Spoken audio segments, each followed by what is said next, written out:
Hello and good morning. It is a beautiful sunny morning here in Playa del Carmen, Mexico. We have had some crazy wild weather the last couple of weeks. We had a tropical storm, Gamma, come through, and then we just got a lot of wind and rain from that, and it was okay for us, but not for everyone. And then we had lovely Hurricane Delta come through a few days later, which was a monster storm. Pretty much knocked out this area for a little while. We are getting back on our feet. I have internet, yay. We were out of internet for several days and then it was really slow. After that, our cell tower still seems to be out. We have very spotty cell service still, but we can connect at least to our home Wi-Fi, so that's good. But when we're out and about, it just depends on where we are on the cell tower. So anyway, I've really been very impressed with this community and how they have come together to get everything all cleaned up and just everything running again. It's been pretty amazing to see. I guess they've got a lot of experience with it, but for me, this was my first true hurricane. We had one in Shanghai that was a Category 1, but we live so far inland in Shanghai, it was just a lot of rain for us. So anyway, so I am recording today because I am using Zoom, and Zoom has been, for me and for a lot of people, kind of glitchy with Facebook lately. So I wanted to share multiple screens with you, and that really does better in Zoom than with StreamYard, which is what I usually use for our Facebook Lives. So we're not live tonight, but the good news is it's nice and clear. The picture is really nice and clear. So there is something to be said for recording it first too. So tonight we're talking about how to create Boom cards. 2 weeks ago, we did a Sunday night chat number 5, and I talked about what Boom cards are, and they are digital flashcards, and how to use them with your students and strategies for sharing them and downloading them and that sort of thing. If you are not familiar with Boom cards or you haven't watched that video, you might want to stop here and go back and watch that one first. It's in the Facebook group.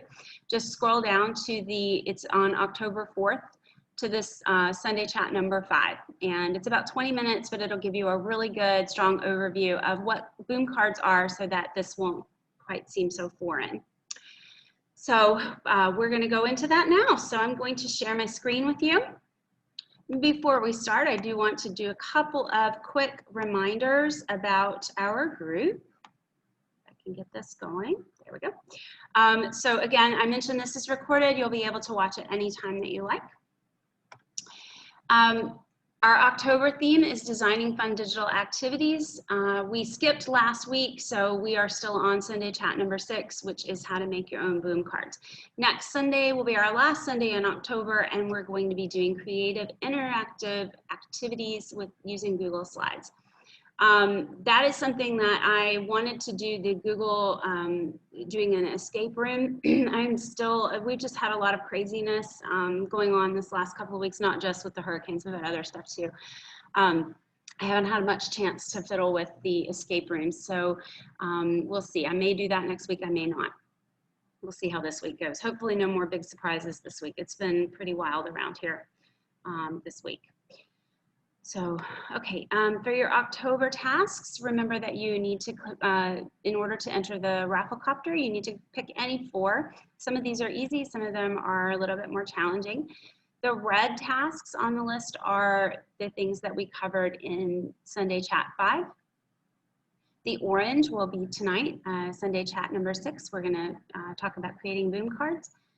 The purple one will be next week, and also, or I guess it's kind of a pinkish color, and also the Google Slides down here to make the escape room. I hope I can do that. I can't guarantee it. I just am not as comfortable with my own knowledge as I would like to be, so I need to really play with it. And then the blue boxes are any time that you would like to do them. Some of them are tasks that I just think are really important that were also from the September challenge. So just a quick reminder, Boom cards are digital flashcards. So this is a screenshot. I'm actually going to show you play a deck here in just a minute, and this one is the first card in that deck. So If you are unfamiliar with these things, just go back and watch Sunday Chat number 5. And I'm going to share my Boom card platform with you. All right, so when you log into Boom Cards, this is my dashboard, and you can see that there are buttons here that I can, different options that I can do, as well as at the top. So right now we're in Studio View. This is where if you are paying the, I think it's $35 a year, you can create your own Boom cards. You can create them in Boom, but I don't actually do that. So that is something that a lot of people do, but I personally am just very, very good with PowerPoint. And so I'm going to show you how I create them in PowerPoint. And I think a lot of people are good with PowerPoint. So before I do that, let me show you our test Boom card. So this is going to be, I just want to show you what it looks like so you kind of know in case you're not familiar. So this is a deck that I created, and I'm going to go to the full-size preview. Now, normally on a preview, you can preview any deck that you're thinking about buying or downloading. You can preview the first 4 cards. This is my deck, so it's going to show more than 4 cards, but I'm only going to show you the first 4. So this would be what a student would see, and it gives them the question and 4 possible answer choices. And you can see that these sort of highlight because they are interactive. So the hospital's waiting room was almost empty. So this is a verbals deck. If you are familiar with English grammar, then verbals may be something you know about. So for this one, this is a present participle, but I'm gonna pretend to get it wrong. I'm gonna say that it's an infinitive, and it tells me it's wrong. And I don't know if you heard it, it made a little noise. That's actually a present participle, and I got that right. And it just goes to the next card. The students have the option over here to give up as well, and it'll just throw the card out and they can get the next card. So to err is human, to forgive divine. Students have the 4 choices again. That's of course an infinitive. Let's say it's a gerund. Nope, infinitive. Okay. So you kind of get the idea. This is a past participle and gerund. Okay. So again, it's showing me more than the 4 cards because I created this deck, so I am allowed to see the whole thing. All right, so the next thing I wanted to show you is the, you know what, before we get to that, I'm going to show you in PowerPoint. This is what it's going to look like in my Boom Creation Studio, and I'll show you how I got to that in just a minute. But before I show you that, I'm going to show you how I made them in PowerPoint. So let me go to the top here. So this is just a regular PowerPoint, and what I did is I made all of my Boom cards in the PowerPoint first and then saved them as images. So before you can do this though, you have to set up your PowerPoint in the correct size. So up here on the top, you're going to go to Design. Boom cards are supposed to be 7 inches by 5 inches and Landscape View. They're all the same. So when you go to your design, you're going to go to slide size. If you do not change your slide size, your image is going to be stretched out this way or this way. It's going to be distorted, your card, and they're not going to look right. So you have to change this. So do this before you even start. It's a super important step. So go to Design, and then you're going to go to Slide Size and Custom Slide Size. Now you can see here, I've got landscape, but I did 14 by 10. That's double the 5 by 7. I do that because I don't know if it's true, but I think maybe that might make my cards a little bit more clear and crisp if I create them large and then make them smaller. So I don't know if that makes a difference, but doesn't hurt anything. So if you want to do 14 by 10, it works. That's what I do. So the first card I create is like a title card for the deck. And then, and these are just like this here. This is just a PowerPoint shape. You just go to Insert Shape and pick whatever you want. So I would have picked this rounded rectangle. And then I just made it no fill and made a different color around the edges. So, and then I found a picture that I liked, and then just wrote on it. So it's just very easy. So when I made my cards, once you make the first card, it's really easy because you can just duplicate that card over and over. So again, these are just PowerPoint shapes that I did. Just insert shape and pick whatever shape you want, and then I just wrote a text box over it.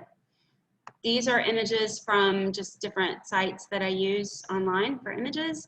This one I think is from, what does it say? It's Pixabay. I like to put where I got the image at the bottom there in the notes.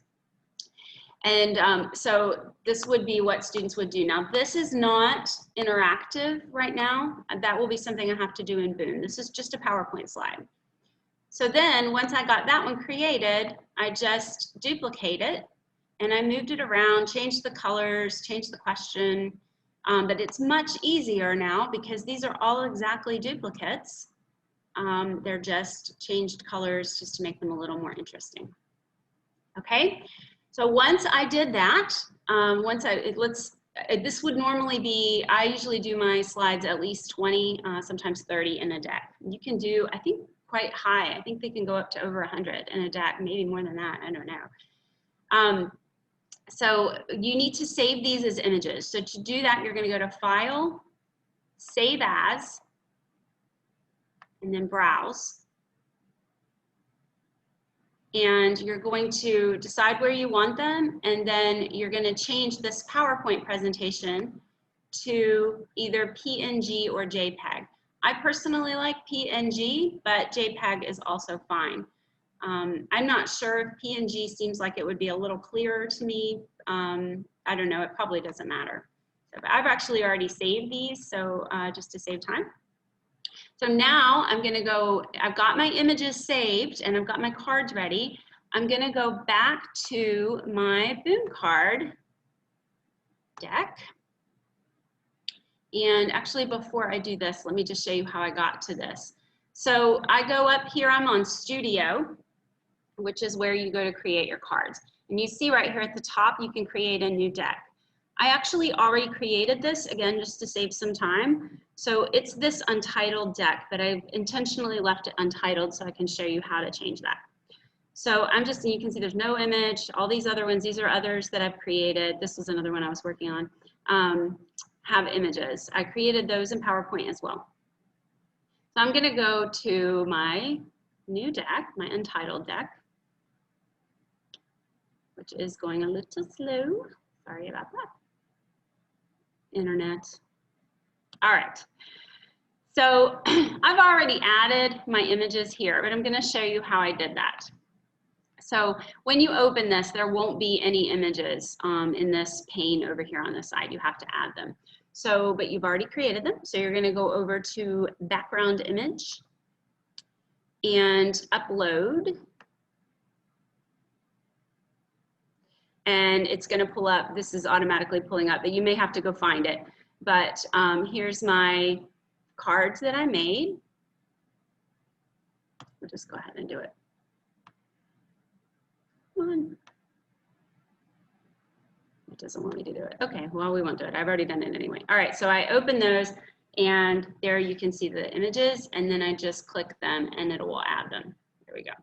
Okay. I don't want to actually do that, so. Okay. I also, you notice that this was not here on the PowerPoint. I added that because this is going to be my first card and I just forgot to add it. So what I did to do that is I just, over here, you have all these different things you can do.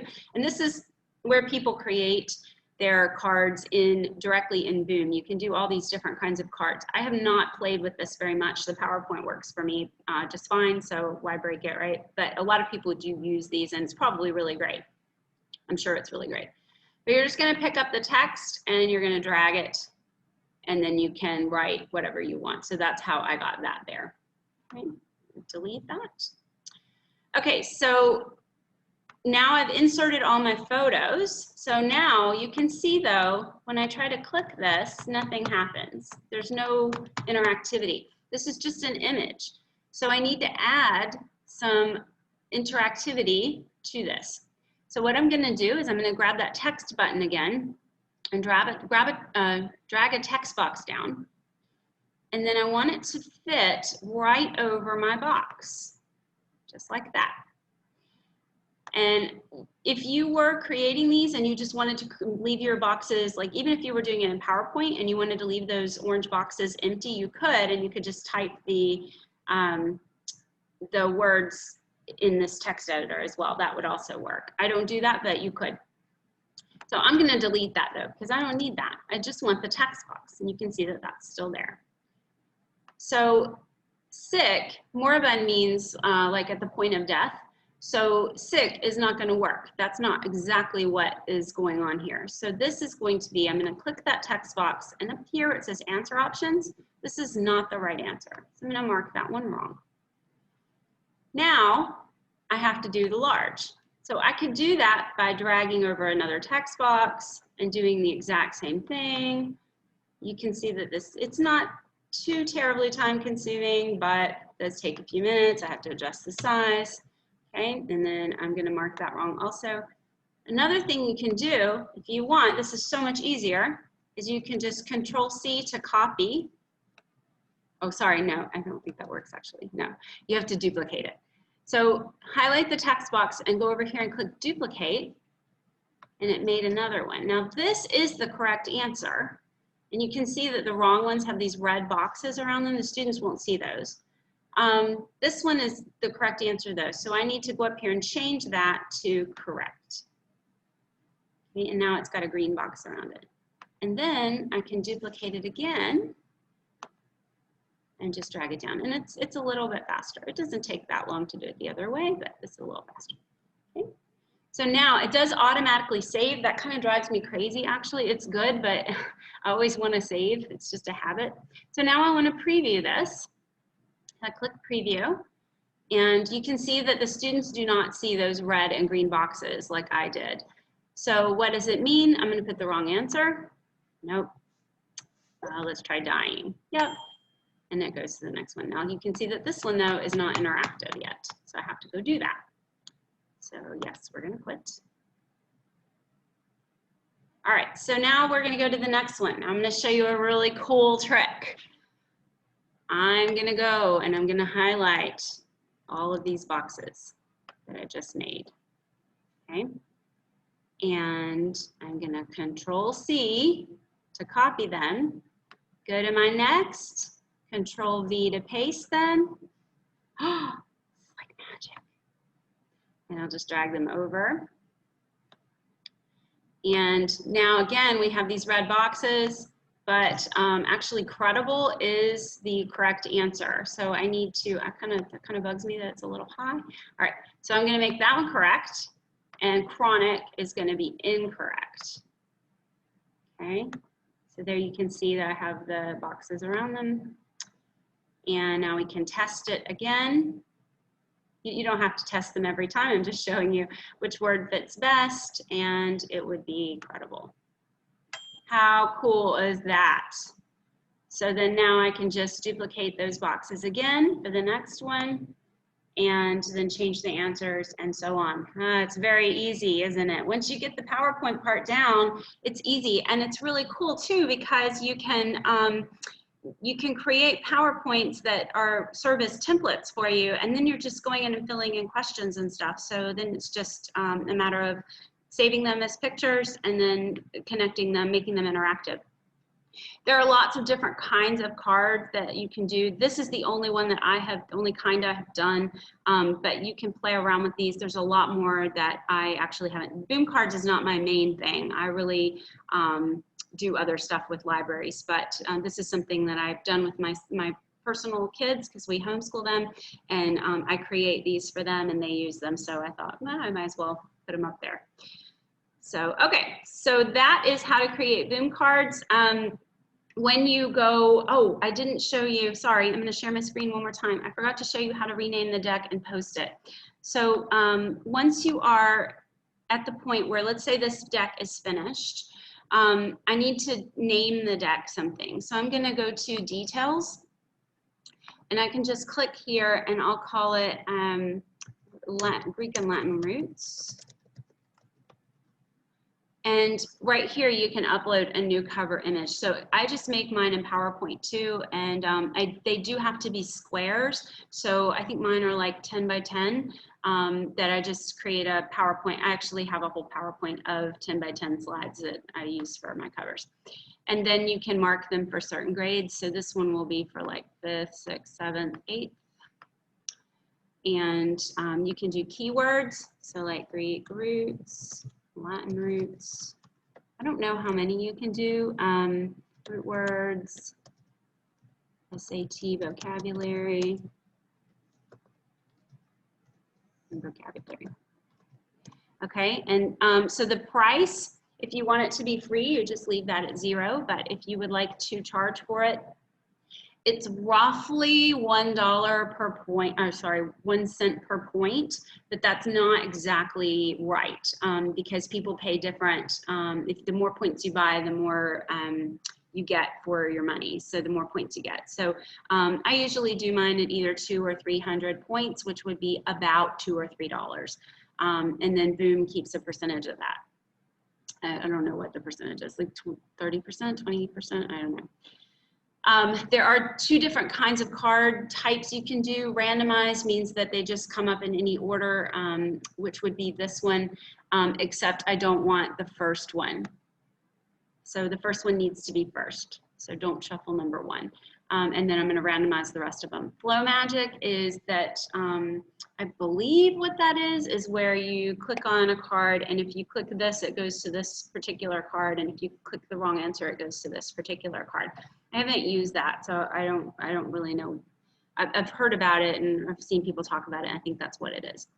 And then let's say that I made 100 of these cards, which by the time I'm done with it, that might be the case.